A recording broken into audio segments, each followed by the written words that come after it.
Hello guys, now we are in the second game in the classical masterpieces of the great world champions. Now we are looking at Gary Kasparov's games. Here Kasparov playing white and Kaimov playing black, and the game is started with e4, and this game was played in Baku with a norm for a master for Kasparov. He turned only 13 years old at that time, and a 13-year-old master is common nowadays, but in 1976 it was very rare. And now black opens with Caro-Kann, and now knight e2, and now d5, and now e5. White is trying to confuse the opponent from the opening, and if necessary he will switch to options for the French defense. And now c5, and now d4, now knight c6, now c3, and now e6. The opponent reacts not to the best way to White's fanciful opening scheme. After the natural bishop f5, if at all the natural bishop f5, and then knight to g3,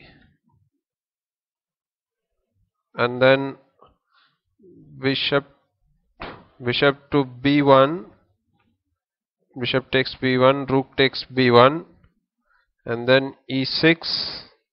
Black would have no difficulty in developing his pieces.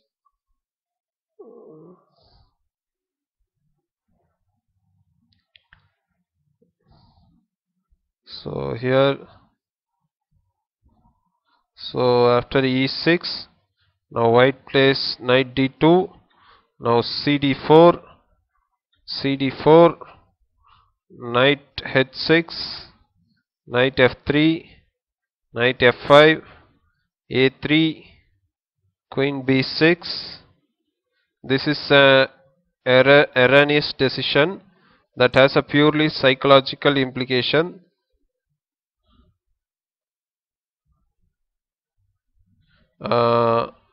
It was necessary to provide a knight parking, so h5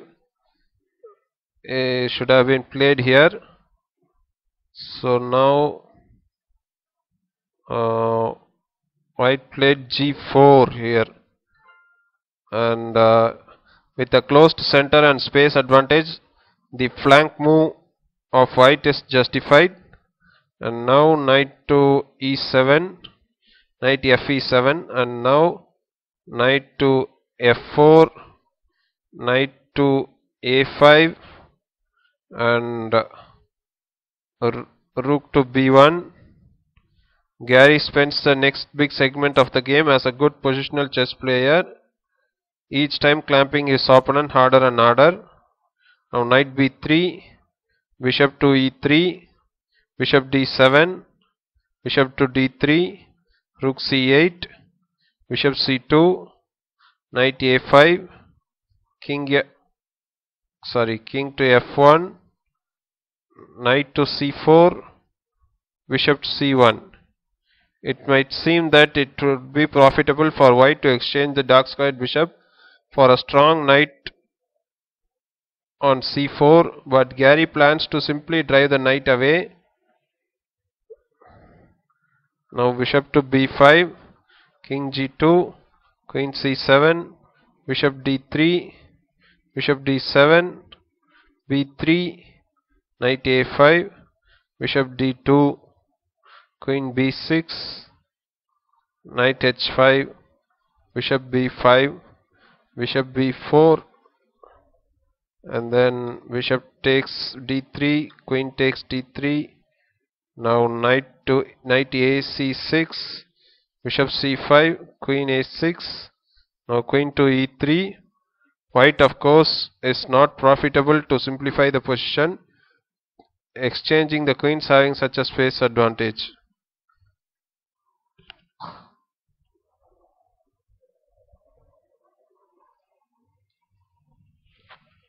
And now b6, and now bishop to d6, and now knight to g6. Now bishop takes on f8, king takes on f8.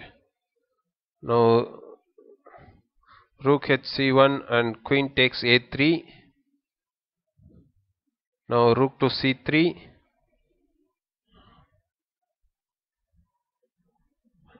and then queen to e7. Now rook bc1. Now queen to d7, and then b4 here, and then knight to e7, knight ge7, and then now knight to f6 is played.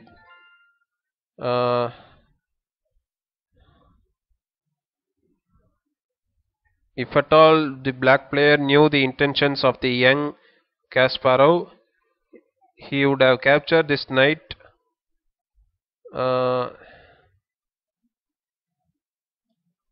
but if at all gf6 is played, and then ef6, now b5,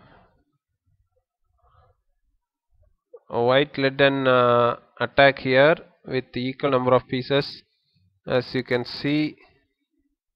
Now rook to queen to h6, and then this is coming. As you can see, white is easily winning here.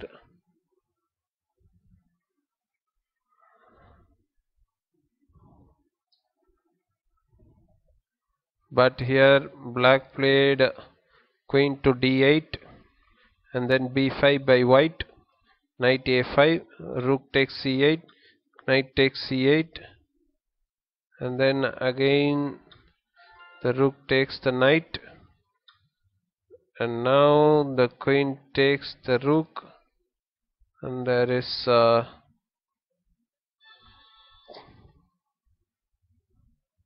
queen to a3 check. Now the only move here is queen c5, so black is lost here. Actually black resigned after queen a3 check. So guys, I hope you like this game. This is also a very combinational and attacking game by Kasparov. I'll be meeting you in the next game by another world champion. So thank you all.